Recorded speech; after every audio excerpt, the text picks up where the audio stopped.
नमस्कार दोस्तों, मैं अनुज फिर आपके लिए एक कहानी लेकर आया हूँ जो है सचिन और सीमा की। इससे पहले भाग में आपने सुना कि सचिन सीमा को उसके फ्रेंड्स के घर ले जाता है। रास्ते में दो मोड़ पड़ते हैं, एक लेफ्ट और एक राइट। कायदे से लेफ्ट शॉर्ट था, 2 मिनट का रास्ता, पर सचिन ने कहा राइट, जो घूम कर जाता है गली नंबर 4 की तरफ। 15 मिनट का रास्ता। सचिन अभी थोड़ी और बात करना चाहता था सीमा से। तो अब चलते हैं कहानी की तरफ, पार्ट नंबर 2।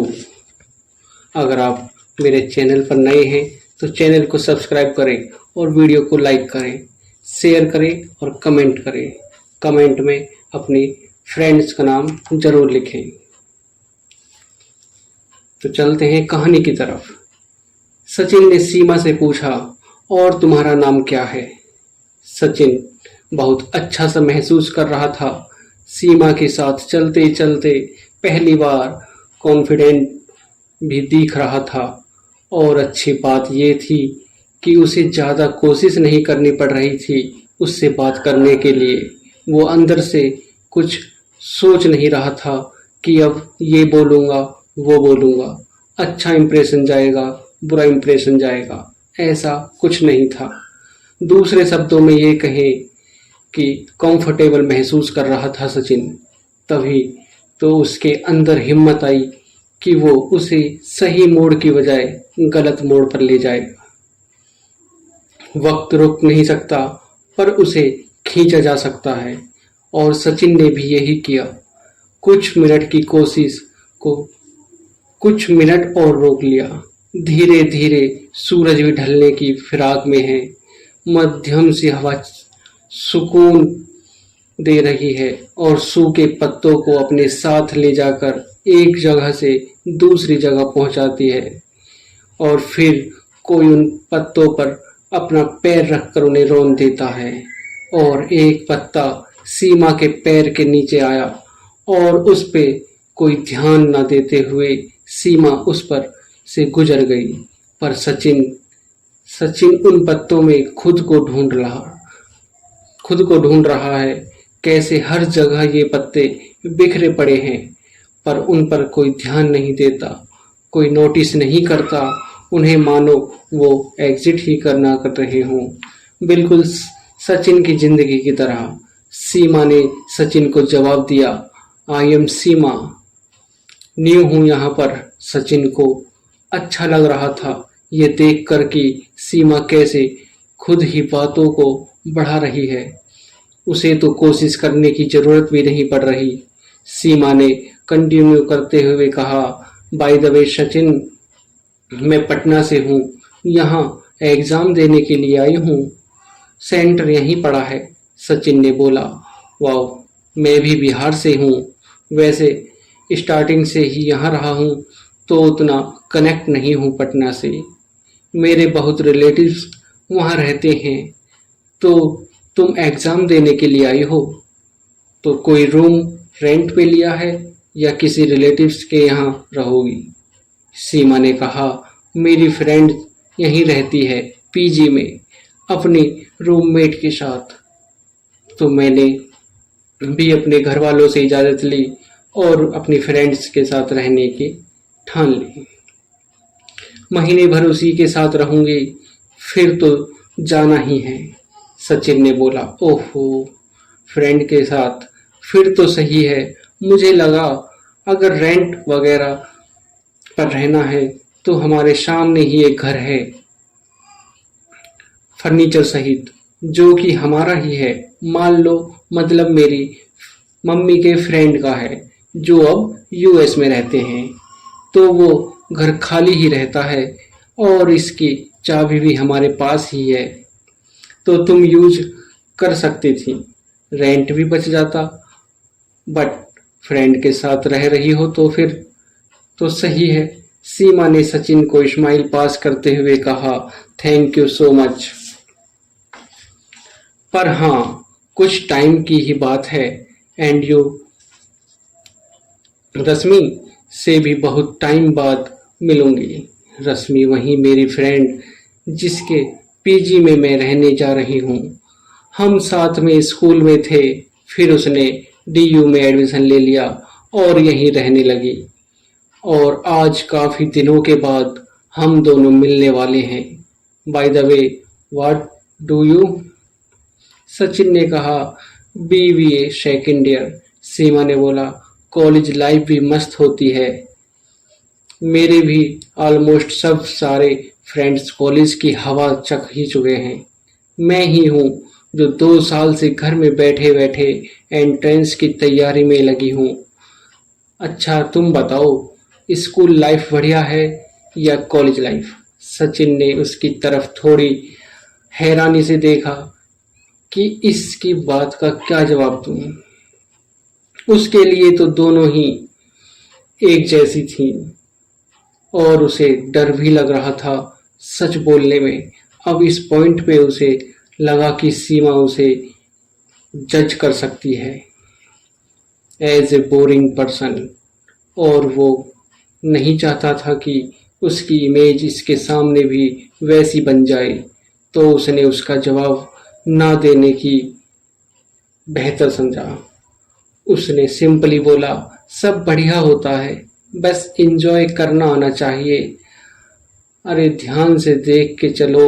और इस बार रोड क्रॉस करते वक्त सीमा ने अपने आप सचिन का हाथ पकड़ लिया और सचिन ने सीमा की तरफ ऐसे देखा जैसे वो सच में कोई सपना देख रहा हो। उसने आज तक इतनी बातें अपनी मम्मी के अलावा और किसी से नहीं की, पर अफसोस अब सीमा की फ्रेंड रश्मि का पीजी ज़्यादा दूर नहीं था और सचिन को बुरा भी लग रहा था कि ये 15 मिनट की वॉक भी अब ख़त्म होने वाली है। वो चाहता था उसके साथ थोड़ा और घूम सके। उसके साथ सचिन को अपनापन सा महसूस हो रहा था। सीमा ने अभी तक उसका हाथ पकड़ रखा था। रोड क्रॉस कब के कर चुके थे। सचिन ने कहा, सीमा यही है तुम्हारी फ्रेंड का पीजी, यही एड्रेस बताया था ना तुमने? सीमा ने बोला, thank you so much drop करने के लिए, सी यू सून, बाय। सचिन ने भी कहा, या बाय। और सीमा दरवाजा खोलकर अंदर चली गई। सचिन सीमा को ड्रॉप करके अपने घर जाने लगा और रास्ते में सीमा को याद कर रहा था। किसी से मिलने के बाद भी उसकी याद आए तो इसका क्या मतलब होता है। सचिन को सीमा से बात करके लगा कि शायद दोस्त से बात करना भी ऐसा ही होता होगा, और अभी तो उसने उसे ज़्यादा बात की ही नहीं थी। फिर भी उसे महसूस हो रहा था कि शायद ऐसे ही होते होंगे दोस्त। उसे खुद के लिए भी अजीब लग रहा था ये सोचकर कि एक अजनबी से उसने इतनी बातें कैसे कर ली। वो इतना कंफर्ट कैसे महसूस कर रहा था उसके साथ। पहली बार में इतना किसी से कैसे घुल सकता है वो। उसे ऐसा लग रहा था कि शायद वो सीमा को जानता है, शायद उनका कोई पुराना रिश्ता है, क्योंकि उससे मिलकर उसे अजीब नहीं लग रहा। जो नॉर्मली पहली बार मिलकर तो सचिन को किसी से भी अजीब लगता है, पर आज कुछ अलग हुआ उसके साथ। वो हंसते हंसते अपने घर पहुंच गया। रोज की तरह अपना बैग अपने बिस्तर पे पटका और कोई नॉर्मल दिन नहीं होता वो गेम खेलने बैठ जाता, पर आज नहीं। आज वो गेम के नहीं, मूवी देखने के मूड में है। वही मूवी जो सीमा ने बताया था, केजीएफ। उसकी मम्मी उसे पुकारती रही, खाना खा ले, खाना खा ले, पर अपने कमरे से उठकर नहीं आया। अब मूवी उसे बहुत अच्छी लग रही थी या सीमा की वजह से अच्छी लग रही थी, ये कहना मुश्किल है।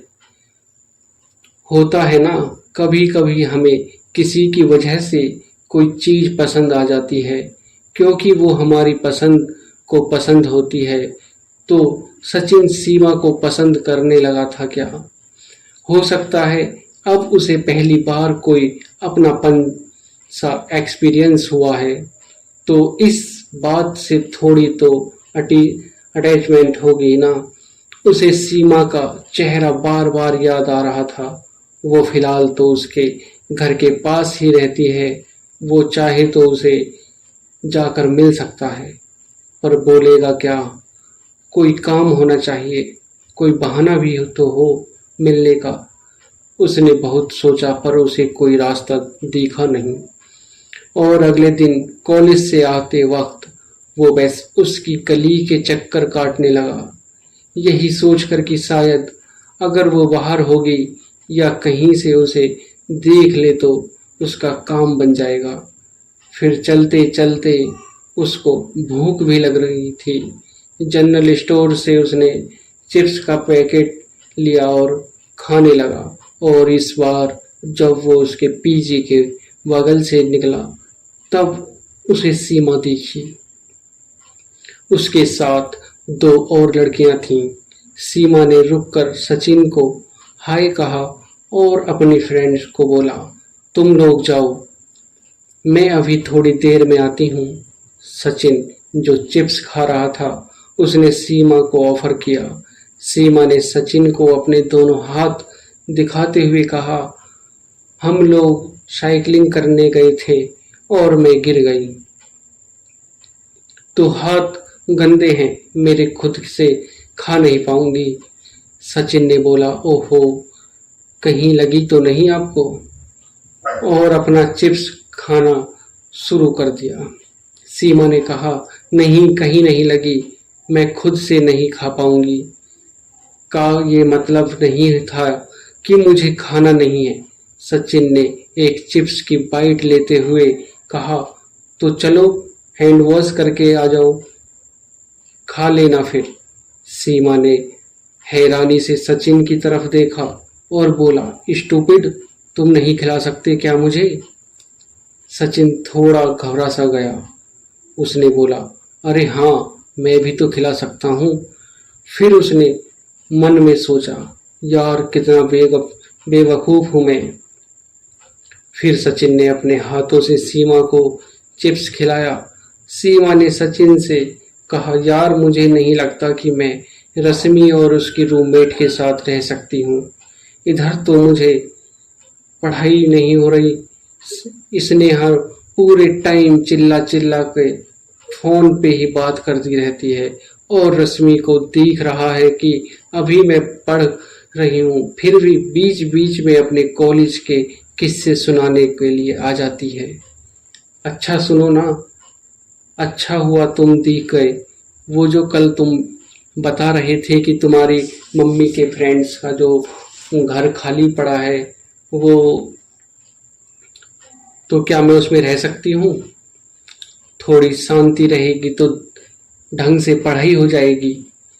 सचिन ने सीमा को सुनकर बोला, हाँ बिल्कुल, वैसे भी खाली पड़ा रहता है, किसी के लिए काम ही आ जाएगा, तो तुम अपनी मम्मी से पूछकर बता देना, मैं शिफ्ट कर जाऊंगी कल ही। सीमा ने बोला, अरे मम्मी से पूछने की कोई ज़रूरत नहीं है, मैं तुम्हें अभी चाबी दे देता हूँ, तुम्हारा जब मन करे आज या कल में शिफ्ट कर लेना। मेरे घर पे भी जब कभी कोई फंक्शन होता है और मेरे एग्ज़ाम चल रहे होते हैं तो मैं भी वहीं घर यूज कर लेता हूँ, कोई इशू नहीं है। सीमा ने कहा, थैंक यू सो मच, तुम इतनी हेल्प कर रहे हो, कल मुझे यहाँ तक ड्रॉप किया और आज रूम भी। थैंक यू यार। सचिन के मन में चल रहा था कि वो सीमा से उसका नंबर मांगे, क्योंकि माहौल सेट था। उसे उसके नंबर के लिए पूछ सकता था, पर उसकी जुबान से केवल क्या निकला, अरे थैंक यू क्या, मैं हेल्प कर सकता हूँ तो कर रहा हूँ। तभी सीमा ने बोला, अरे अपना नंबर तो दो, मैं कॉल कर लूँगी ना तुम्हें, तुम की वगैरह देकर जाना। सचिन स्माइल करने लगा कि उसके मन की बात इसने कैसे जान ली। उन दोनों ने नंबर एक्सचेंज कर लिया। आज की कहानी में सिर्फ इतना ही। क्या सचिन और सीमा कभी एक दूसरे के एक हो पाएंगे? क्या सचिन चाबी देने के बजाय सीमा से क्या बात करेगा?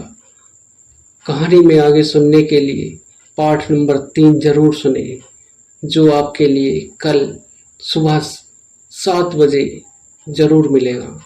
और आप जरूर ध्यान से सुनना सीमा और सचिन की बातें। आज की कहानी में सिर्फ इतना ही। लव विदाउट लेवल पार्ट 3 जरूर सुने।